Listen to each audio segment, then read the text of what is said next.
active birth. What is it and why is it so important to do? I'm Julia Willoughby, a childbirth educator and pre and postnatal yoga teacher, and one of my passions really is educating women and sharing ideas with them about how they can really help their labour to progress, and using active birth not only physically but actually in an approach to your birth that you really want to have an active involvement makes a huge difference. So first of all, why is it important? And then I'll talk about what is it. So when I thought about why is it important, I think the first thing that came up in my mind was it makes labour less painful. And that for many women is extremely important. So if you have had a baby already, and you've been on the bed for either out of choice or because of some medical procedure that's happening, you probably know that if after that you got up off the bed, it made a massive difference to being able to manage contractions. So that's really a very important one. The other one thing about active birth is that if you use upright positions and move your body, it's much more likely that the baby will first position well, and also that labour will progress in a much more straightforward way. And it makes sense really with thinking about gravity, and we'll talk a little bit about position of the pelvis in a minute. So going on to that, baby positioning well, it's not so great for baby's position if you're in a semi-reclining position anytime in labour. So that's really about optimal fetal positioning, and makes again a huge difference to how your labour progresses if your baby is engaged into your pelvis in a position that will help to stimulate the contractions and be able to rotate and pass through your pelvis to be born in a much more straightforward way. So the other reason I think is empowering. You know, a woman feels much more empowered if she's in an upright position, if she's walking around. If you imagine that you were lying on the bed and you had your caregiver, whoever that is, a midwife, obstetrician, standing above you, it doesn't feel an equal relationship. So I think active birth means that you're birthing your baby. You're not having someone delivering your baby. You're actually birthing your baby. And if you need help, help is there, fantastic. But you're really the one that's moving around, being intuitive and instinctive in what you're doing. So all of those I think are really important. There are many more too. They were the ones that came to mind when I thought about active birth. Let's have a look just briefly at the pelvis and the sort of ways that you can open the pelvis up. So you're probably familiar with these bones at the bottom here. Now these are called the sits bones. They're what ideally we want you to be sitting on at any time in pregnancy, and not on your tailbone. And that's actually the same in labour. You either want to sit on your sits bones or even tip forward on your sits bones. And we'll look at how that creates space in a minute. So they're your sits bones, and this is called the pelvic outlet, where the baby is going to come out.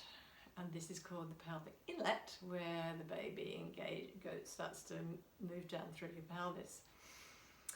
And at the back here then, you've got your tailbone, which actually can move, so another reason not to sit on it. And you've got your sacrum here with the sacroiliac joints. Now, as I'm sure you may have discovered if you're pregnant, everything gets much more loose in pregnancy. And that's really to help your pelvis be able to move more than normal and expand to help your baby move through. It can mean then that we sometimes get more pain, so you want to get that looked at by a professional. But we've got here the fibrous cartilage in the front between the pubic bone, and then we've got ligaments at the back that hold that sacroiliac joint together. So these all soften and loosen because of relaxin, and it means that then we actually can make that space. So how do we make the space?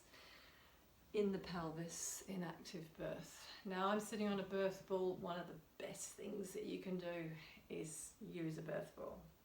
And I'll have a whole nother video on how you can use your birth ball during labour.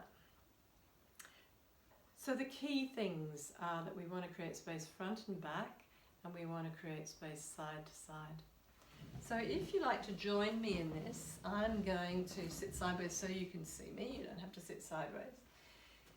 And place my hand just on the pubic bone there, and place my other hand on the tailbone. And what I'd like you to do, if you're doing this with me, is to tip forward and feel the space between your hands, and then tip back. If you're on a ball, you can roll forward. You could do this kneeling, excuse me, and then do that a couple of times and see which movement seems to create more distance between both hands. Now hopefully you can feel that it's leaning forward. So when we lean forward during contractions, it might be over the ball, kneeling, might be all fours, on the wall. We're going to create more space for the baby to move down. So that's key number one. And honestly, if nobody told you this and you were in a darkened room and felt safe and had people that loved you with you, and you went into that instinctive behaviour, you would do that. You would not, I don't think, I've never heard of anyone choosing to lie back on the bed. So it is instinctive. It's simply that we have seen mostly so many images on TV of women lying in bed, often with a white gown on, you know, monitored and in a very passive position, often yelling in pain,